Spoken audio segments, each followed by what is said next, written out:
Some Secretary to Dr. Mukifan. My name is Chang. I'm from Group A. And my group topic is managing employee benefit. Okay, so employee benefit is the extra rewards or advantage that a worker get from their employer. Okay. So here we got 6 principal type of benefit, which is pay for time no work, insurance benefit, retirement and termination benefit, employee service benefits, status benefits, and intangible benefits. So for the first one, pay for time no work.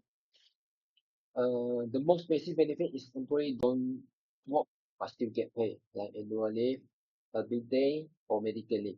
So for the second one, insurance benefit is protect employees in case of accident or illness.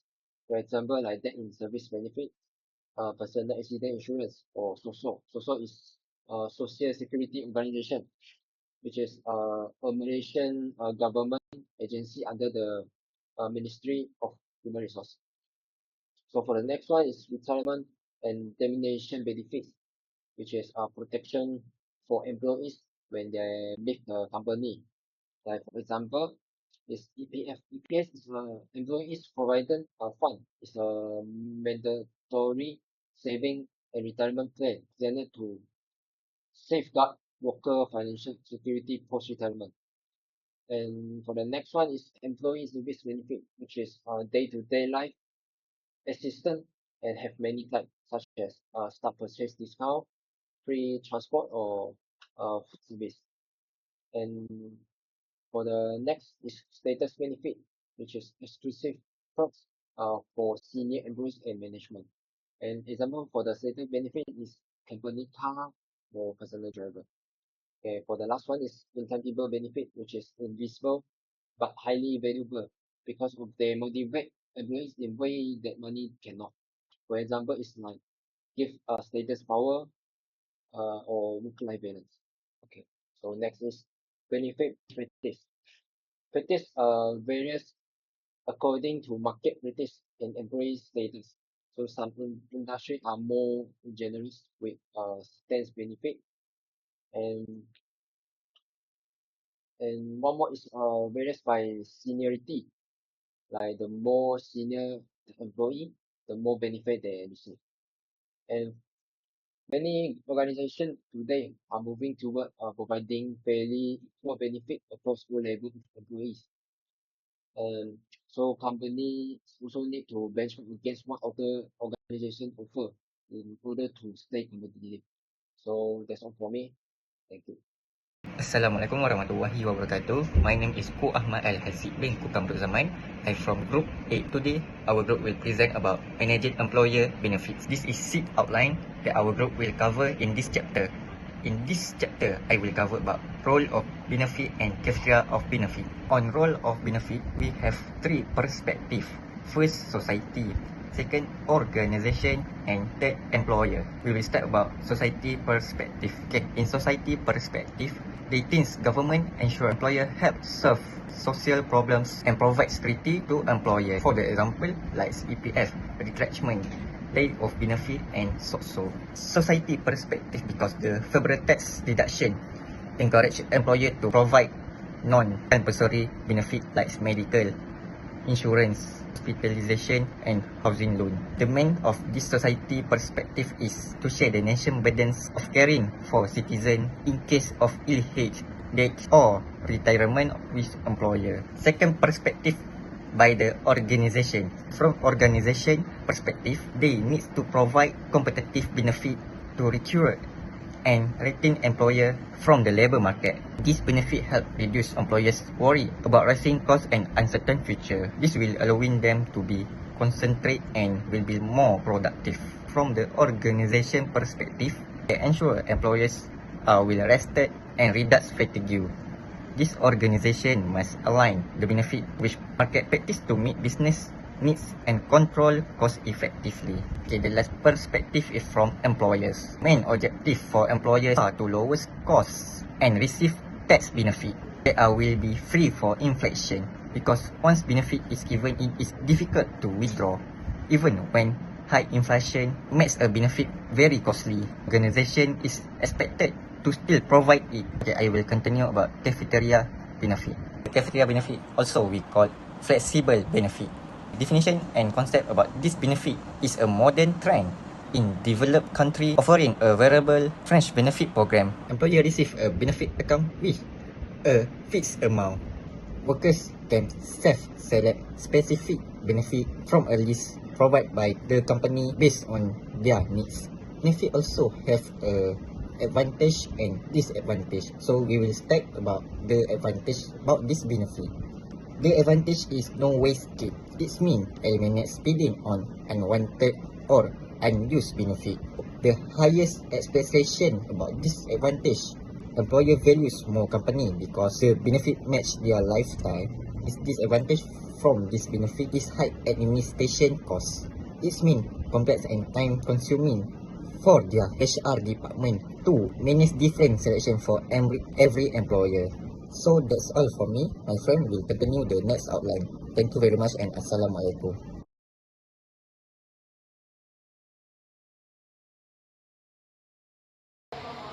Hi everyone, my name is SATHISWAR. I'm going to explain about administration of benefits. Okay, first look at the first slide. Here we have some problem in the administration of benefits. One of the biggest problem is the lack of proper planning by organizations. Many companies provide benefits without having a clear direction or system. Sometimes benefits are introduced suddenly because of the market competition, pressure from unions, or employee demands. Because of this, the benefits are not based on proper objectives or standards. In the long run, this can make benefit management less effective and may increase company costs. That is for the first slide. Okay, now let's look at the slide number 2, employee participation issues. Another important issue is that the employees are usually not involved in choosing their benefits. Most organizations decide the benefits for employees without asking what they actually need. As a result, some benefits may not be useful or appreciated by workers. This can cause organizations to waste money on benefits that employees rarely use. Another challenge is that once a benefit is given, it becomes very difficult to remove because employees already expect it.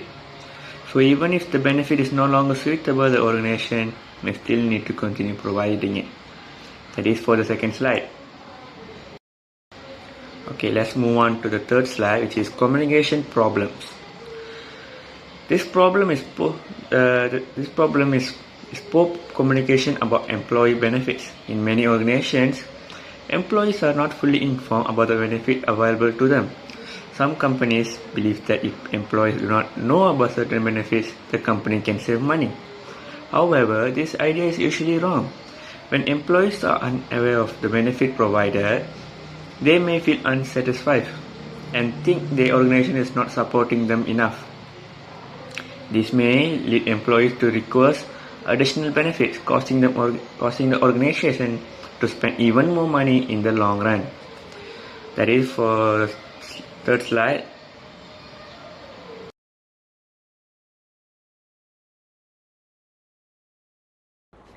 Hi everyone, my name is NURUL and I am from Group 8. So today I'm going to present about employee cost analysis, which is one of the subtopic in the chapter 8, which is employee benefits. So, employee cost analysis is a comprehensive framework for analyzing acquisition, development, maintenance, and separation costs in human capital management. So next is for the cost classification model. It is classified into 4 models, which is acquisition, development, maintenance, and separation. Okay, so for acquisition, it is a cost related to recruitment, selection, hiring, and onboarding a new employee into the workforce. While development means investment in training, orientation, and skill enhancement to increase employee productivity. For the maintenance, it is an ongoing cost of salaries, benefits, and welfare required to retain and motivate the workforce. And lastly, the separation is a cost incurred during the exit process, including severance and administrative processing. The phase 1, which is acquisition cost. In acquisition cost, it has recruitment, selection, administrative, and onboarding. Recruitment means advertising, agency fees, and job portal expenses. Okay, so for selection, it is during the interviewing time, psychometric testing, and assessment. And administrative is a background checks, medical screening, and documentation, while onboarding is the initial induction programs and workstation setup. So we're going to proceed for phase 2, which is development cost investing in capability. Development cost will transform a raw recruit into productive asset. These will include a formal internal and external training session, mentorship programs and shadowing opportunities, learning management system (LMS) subscription, and the lost productivity during the learning curve period. So the next slide, I show you guys the phase 3 maintenance cost breakdown. As you can see, for the maintenance cost breakdown, it is classified into 4 categories, which is direct compensation, statutory benefits, indirect welfare, and leave benefits. For the direct compensation is like the company will give you the basic salary, bonus, and performance incentive. Performance incentive is such as the commission that you get from the sales you make.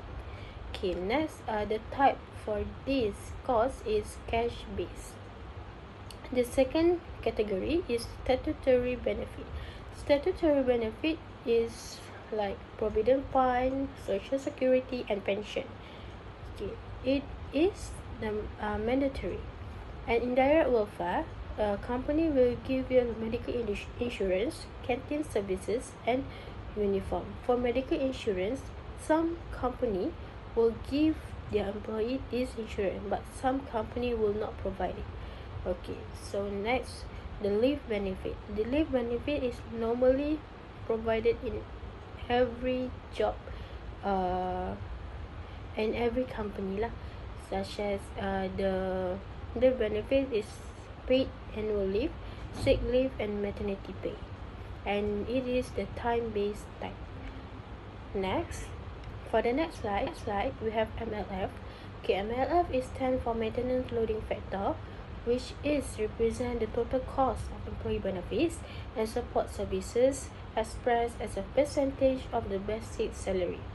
Okay, for this, the crucial metric is the highest cost phase in the HR life cycle and requires precise loading calculation for budgeting. Okay, for the next slide, we have the MLF calculation formula. Okay, to calculate the MLF, we need the sum of cost benefits, and we divide with basic salary and time 100. So you get the MLF, which is maintenance loading factor. Okay, this metric will allow HR and finance to see the true cost to company beyond the basic wage. Okay, for the next slide, we have the industry benchmark, which is the loading factor. It is divided into 4 categories, which is public sector, manufacturing, technology, and retail and services. Okay, as you guys can see, this is the percentage that we have for the category. Okay, so as for the public sector, we have about 55%, while the manufacturing we have 45%, technology we have 38%, and retail and services we have 25%. Okay, so for small notes, this sector with high pension and insurance obligation typically show a higher loading factor, which means if for example, public sector have the highest percentage, so it has the high pension and insurance obligations. Okay, so next we have the maintenance cost distribution. It has been classified into 4 types of distribution, which is medical and health, employee welfare, pension, retirement, insurance, and other. Okay, for the first category is medical and health, which have the percentage of 35%. Next, the pension and retirement, we have the percentage of 30%. Next is the employee welfare, we have 20%, and the insurance and others, we have 16%. So this is the percentage for the maintenance cost distribution as is in 2026. Phase 4, which is the last phase, separation cost, means the price of turnover separation costs are often underestimated by organization, which is include the severance and redundancy payments, administrative exit interview processing, unfilled position productivity losses, knowledge leakage, and transition friction. Okay, so that's all from me. Thank you.